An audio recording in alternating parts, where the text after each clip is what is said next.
Colorado is actually a hot spot for one of those new variants, a variant that seems to hit people harder and spread more quickly. So we're going to continue to heed the guidance of state and local public health officials. We're going to continue to do everything we can to keep people safe. But I also, again, want to remind folks that we really do think it is important, public health folks think it's important, that people get vaccinated. So again, I really want to encourage you to do that. So at our last meeting, we did say that, look, we're on the cusp of moving into the next phase of kind of transitioning out of that very restrictive COVID environment and into a more normal situation. So today, I imagine many of you are working from the office than in the past, but still not as many as were working in the office a year and a half ago.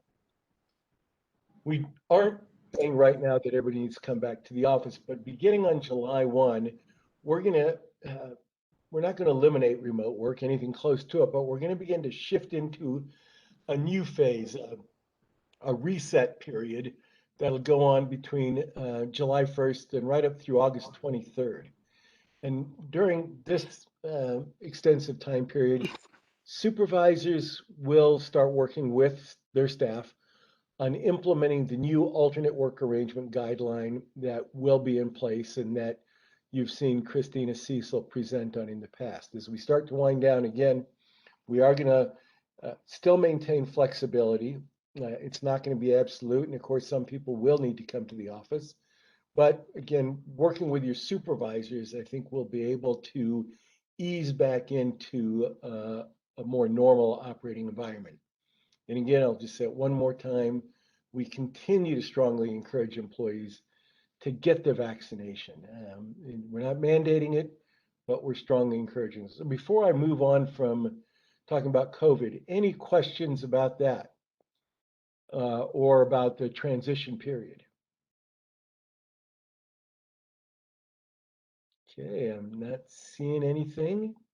So let me say a little bit about compensation updates for FY 21-22. Again, I'm sure you've all heard this under the governor's budget that was, it was approved by the General Assembly. It's been signed by the governor. All classified staff will receive 3% salary increases effective July 1. Now, again, I know that most of you are not classified staff. Some of you are, but we have a lot of other folks who are APT.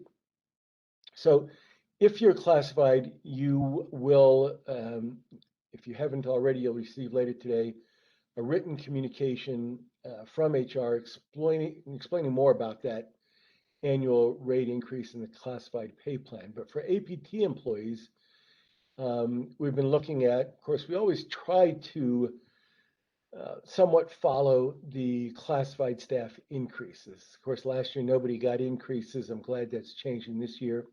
But for APT employees in the system office, I've determined that we do want to have some variation to recognize those folks who have done an exceptionally good job.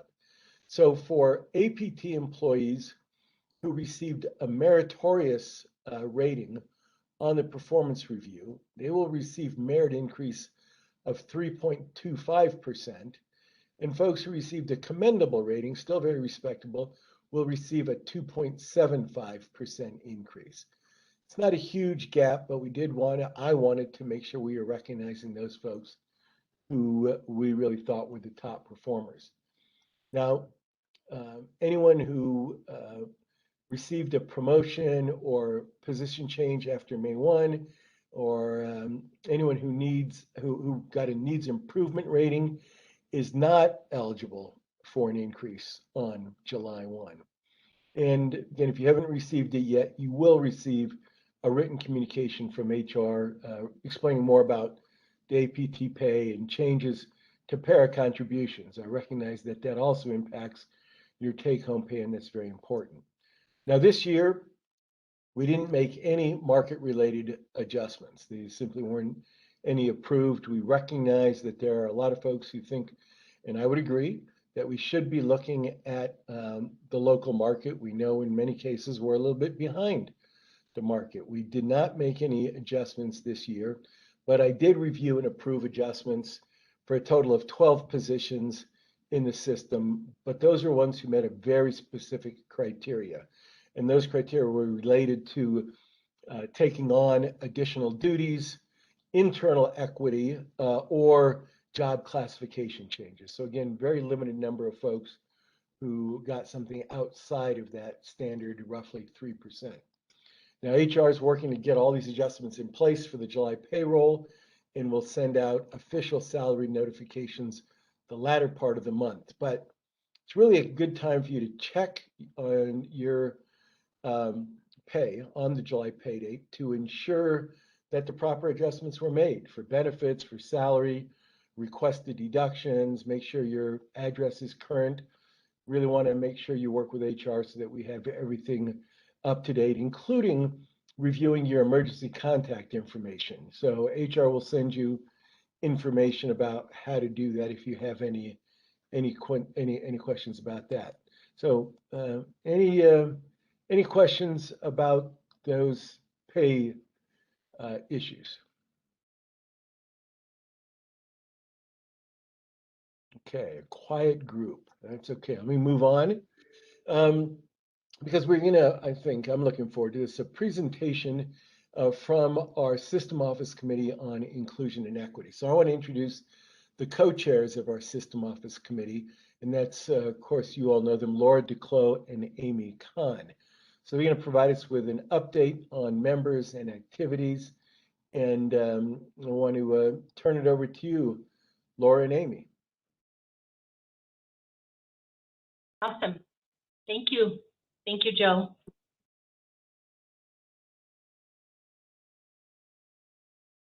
Can everybody see my screen? Yes, or at least I can. Excellent. Okay. So hello, everyone. We hope that you are all well, and we're really excited to be here and let everyone know that the System Office Council for Inclusive Excellence, which we call SOCI, has been formed and working hard to support the system DE&I goals.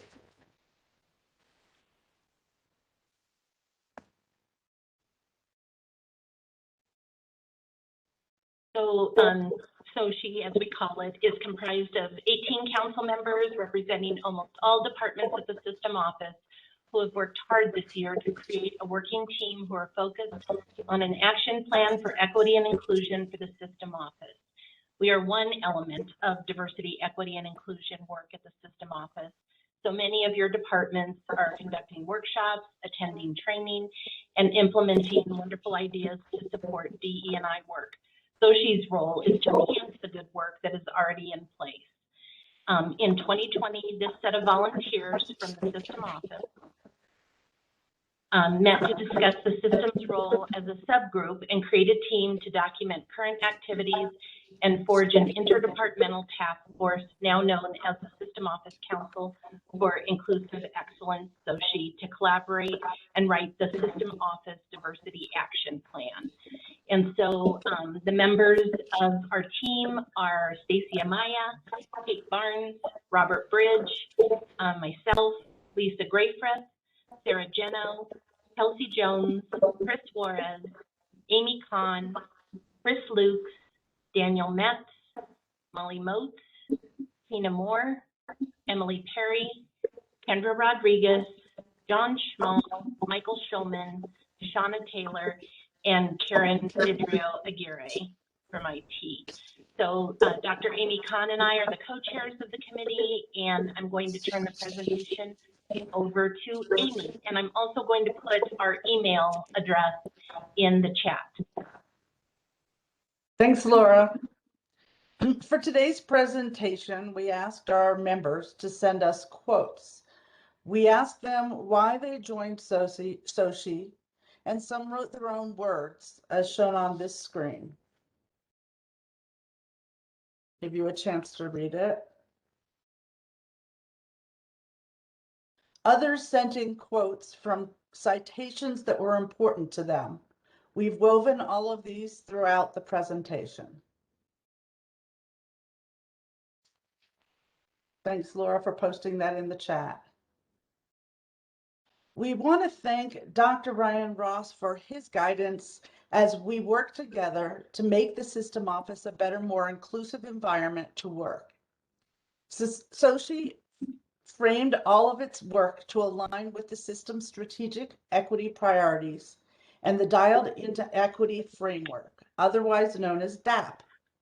For those of you who are not familiar with DAP, Dr. Ross created a framework for each of the 13 colleges in the system office, including CCC Online, to use as we consider how diversity, equity, and inclusion work impacts our organization, along with strategies, goals, and tactics to meet these objectives. Here's a brief sample of one piece of the action plan. The System Office DAP was developed through an interdepartmental collaboration with a shared vision to support all employees at the System Office. As the System Office evolves with the times, this plan continually improves. The plan must be flexible enough for activities to pivot with new trends and changes happening within the System Office and throughout the system, our community, and in society. This DAP is a document that will represent a commitment from the System Office to intentionally focus on the goals outlined in the strategic plan with tactics, metrics, and actions toward meeting the goal. Once complete, the committee will present to its plan to the Chancellor and executive team for refinement and for approval. The System Office Council for Inclusive Excellence is a working group to ensure we are making steps towards equity, inclusion, and diversity goals. Diversity, equity, and inclusion work is critical to the successful implementation of the CCCS strategic plan. It is essential that all system employees understand the importance of DE&I and are committed to self-discovery and the implementation of tactics to achieve the system's goals. Together, we can make a difference. So the SOCHI plan focuses on 5 goals with embedded strategies and tactics. Consistent with the system's strategic equity priorities and the Dialed into Equity framework, the action plan focuses on creating an environment that is welcoming and respectful for all, recruiting diverse faculty, staff, and students, retaining diverse faculty, staff, and students, facilitating achievement at all levels of the college and system office, and inspiring leadership to prioritize equity, inclusion, and diversity in all plans as well as actions. So the system office is comprised of approximately 250 full-time employees plus 450 part-time instructors at CCC Online. Many positions at the system office support the CCCS colleges, and ultimately all employees impact students. Additionally, the system office is home to the executive leadership for CCCS. The system office includes a mix of departments with differing goals that align to the system strategic plan. Each department works independently to enhance the overall college experience, streamline operations for efficiencies, and provide support and guidance to the colleges, the community, and/or system office as needed per guidance from the Chancellor. So she is a newer team for the system office and has been functioning for the last year and a half. One of the challenges that we recognize is that the system office has been siloed in its operations due to the nature of the unit work. Each unit, including its executive team, has traditionally focused on system operations. And what we also wish to acknowledge is that the engagement committee has existed for many years at the system office. Their primary function has been developing and implementing activities for engagement with the system office. For example, they organize the chili cook-off, the holiday parties, and a variety of contests. And that's so important for all of us. Absolutely. The following were part of the team's actions in 2020.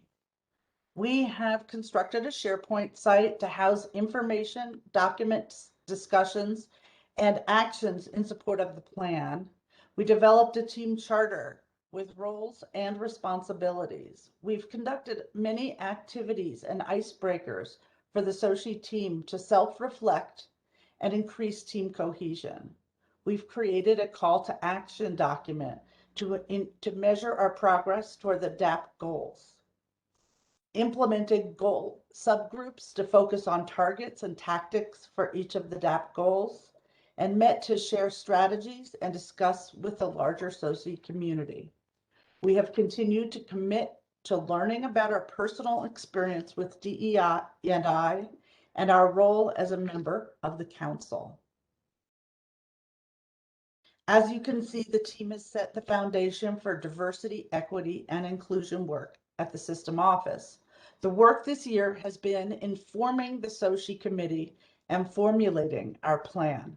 Our next step is to include more of you in the action steps as we bring the plan to life. There is so much more to come. I believe that. So we are excited about SOCI and are committed to making the system office an excellent place to work for current staff, for future employees, and in support of the CCCS students. If you have any suggestions or would like to join us in this journey, please email us at soci@cccs.edu or reach out to myself or Dr. Amy with any questions. We look forward to working with everyone on this important initiative, and also want to thank all the members of the committee who have done a lot of work and met frequently and just participated, and it's really a great group to work with. So thank you. And thank you, Chancellor Garcia, for giving us this opportunity to speak. Yep. Well, thank you both. I really enjoyed that presentation. I loved reading the quotes that were in here from the members. They were really excellent. I did write a little preface for the plan, and I was asked to read it. And so if you'll indulge me for a minute, I'm just going to read this because at least it'll tell you why I think this is important. So let me start. Among the top priorities in our mission statement are academic excellence, diversity, and innovation. We know that we can't fully achieve our mission of educating students and serving communities if we do not focus our efforts on equity. And our board has agreed, making it our top priority when they convened for our board retreat in 2018. Now, equity means more than diversity and includes not only diversifying our student body and our faculty and staff ranks, but also identifying and dismantling systems and structures that lead to race, ethnicity, or gender gaps in student enrollment, retention, successful transfer, completion, and employment. Now, leading the way in closing those gaps should be and is our top priority because of the unique role our colleges play in the higher education ecosystem and because of the remarkably diverse student populations that rely on us to help them achieve their ambitions and contribute to their communities. And I'm gratified that we did not let the unique circumstances of the last 18 months divert us from our priorities. Throughout the pandemic, we continued training system office departments and staff with a range of diversity, equity, and inclusion activities and trainings. We saw similar progress in the equity activities and work on our campuses, and I'm pleased to see a focus on these initiatives is becoming embedded into our processes and our day-to-day work. In addition, the System Office Council on Inclusion and Equity is a new interdepartmental team. I want to extend my personal thanks and appreciation to the 19 System Office colleagues who served on the inaugural SOCI and worked together to create the CCCS System Office Dialed In Action Plan. I fully endorse that plan, and I know that it will continually evolve with the active participation of SOCI and other interested system employees. SOCI's stated philosophy is that, quote, ownership of diversity, inclusion, equity, and social justice is a shared responsibility that every member of the system office community must be actively engaged in for success to be achieved, close quote. And I look forward to advancing that work together with all of you. So any questions for our System Office Equity Inclusion Committee or for me before we move on to the budget discussion?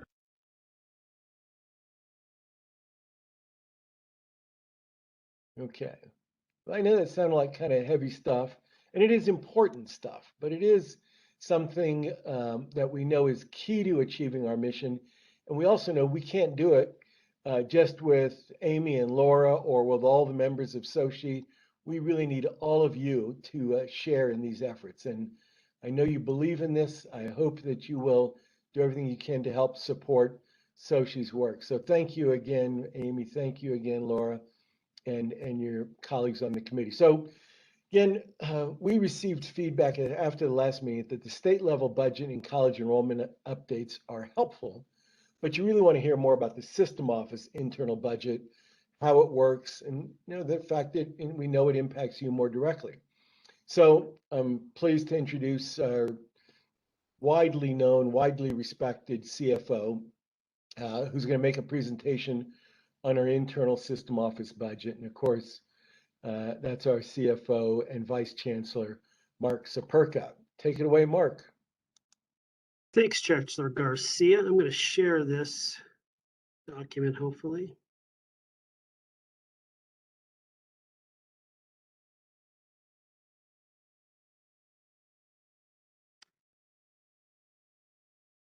Can you see this?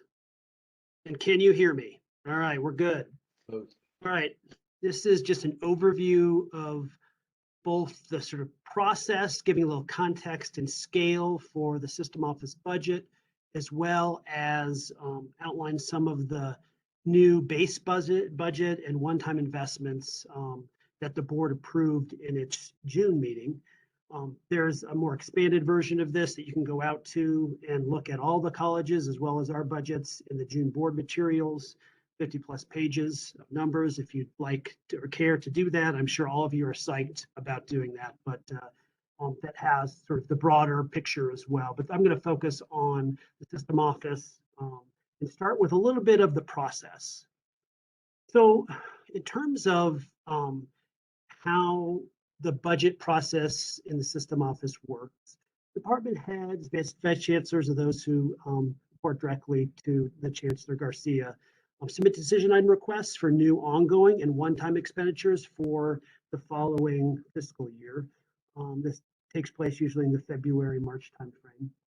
Budget office, Patrick and Brandon compile those decision items, do forecasts on our revenues from what we get from the state as well as other sources, identify sort of the mandatory or required items within those, and then helps facilitate a process where executive staff of the chancellors prioritize decision items across functional areas and provide a recommendation to Joe on that. Chancellor Garcia makes the final decisions on the fiscal year 22 System Office budget after hearing those recommendations, and then Budget Office preps those final decisions into the board budget templates along with all the other colleges' budgets, and they're presented to the board at the June meeting, as I mentioned, and then the board hopefully, and they did this year, approve all the budgets for the colleges in the System Office, and they get uploaded into Banner after the new fiscal year rolls on July 1. So for some context and scale, System Office fiscal year 22 budget that was approved by the board, a little under $62 million in ongoing and one-time expenses, including grants and CC Online. You can see the breakout in the pie chart there.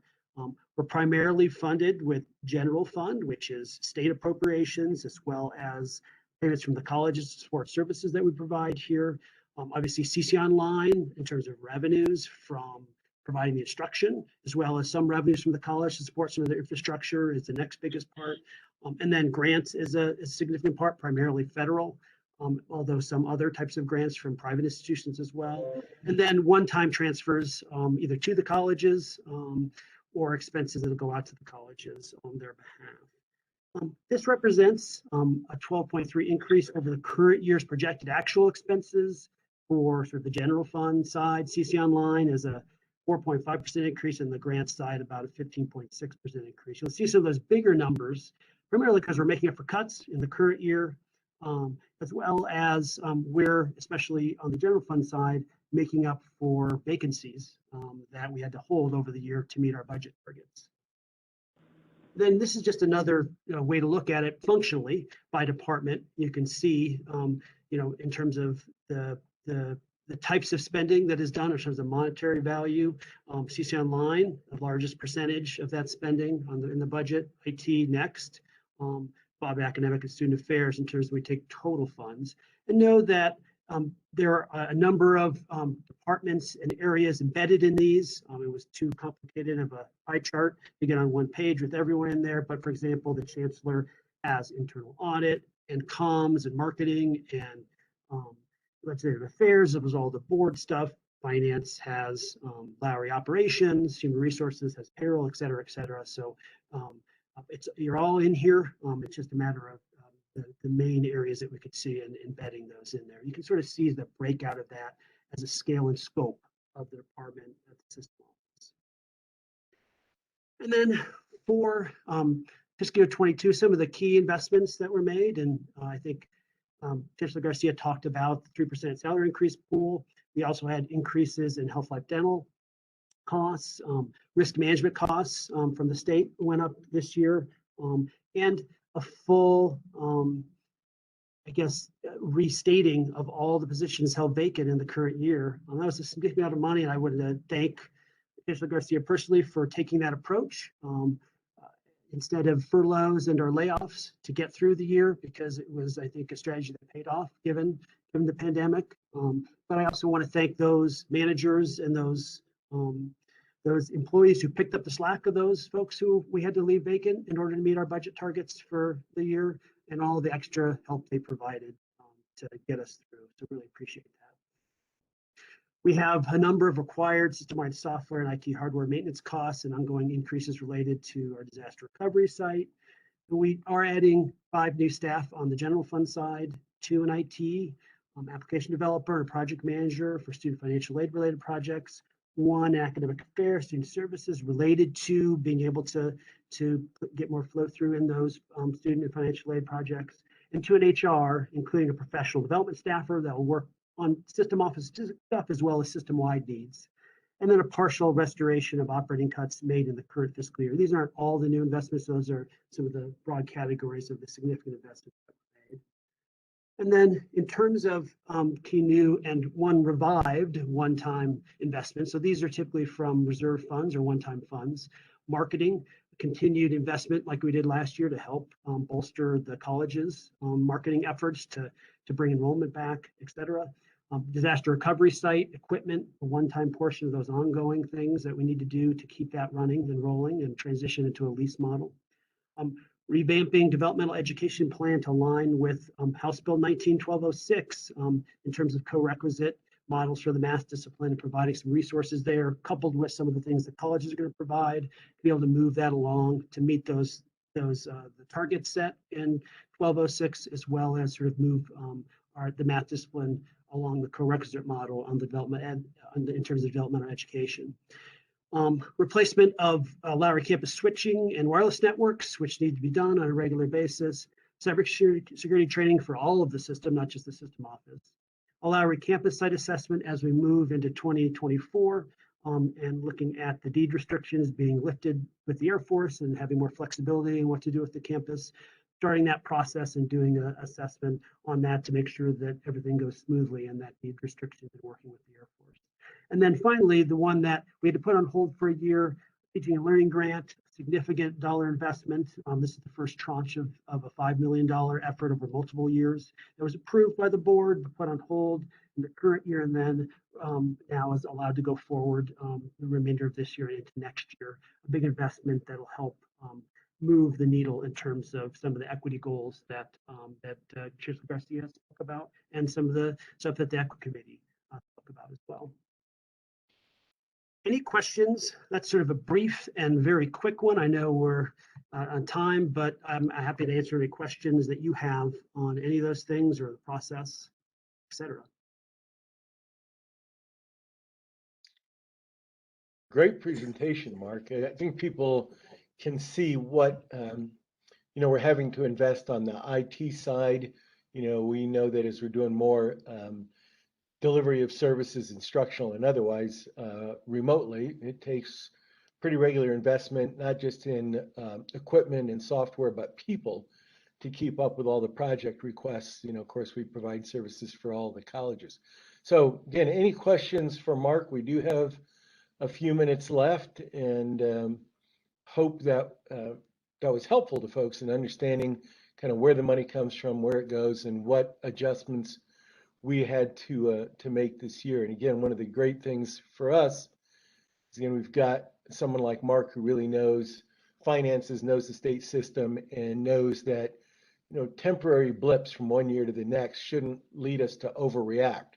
And we need to kind of plan for a return to normal and not get too aggressive about making, for example, personnel cuts when we don't know what the next year's enrollments are going to look like. So got several kudos in the chat, Mark, but I don't see any questions. Okay.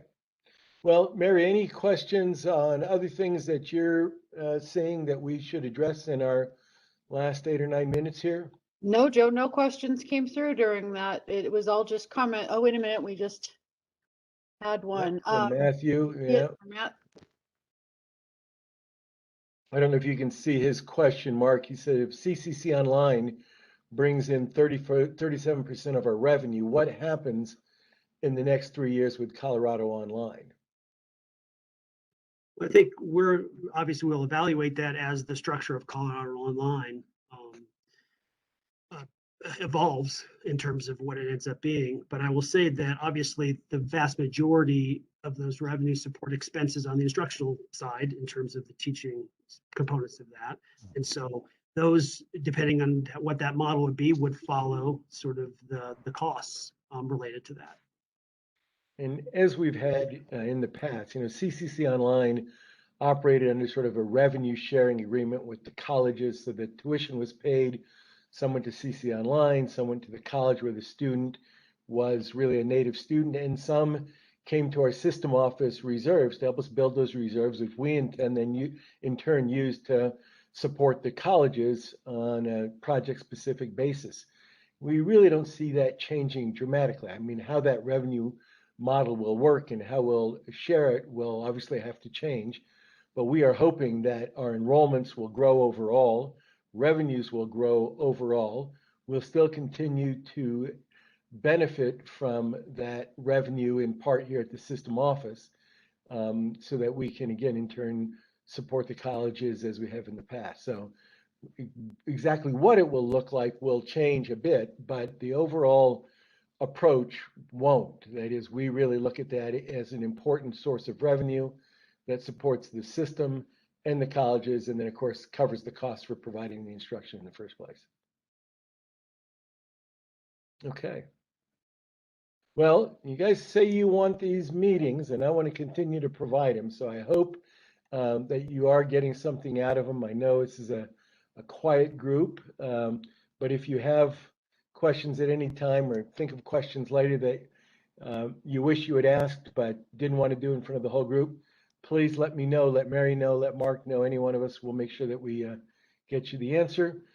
Thanks all. Thanks, Mark. Again, thanks, Amy, and thanks, Laura. And thank you, Mary, for, of course, setting this all up. I really appreciate it. Have a good afternoon, everyone. hi, everybody. Thank you.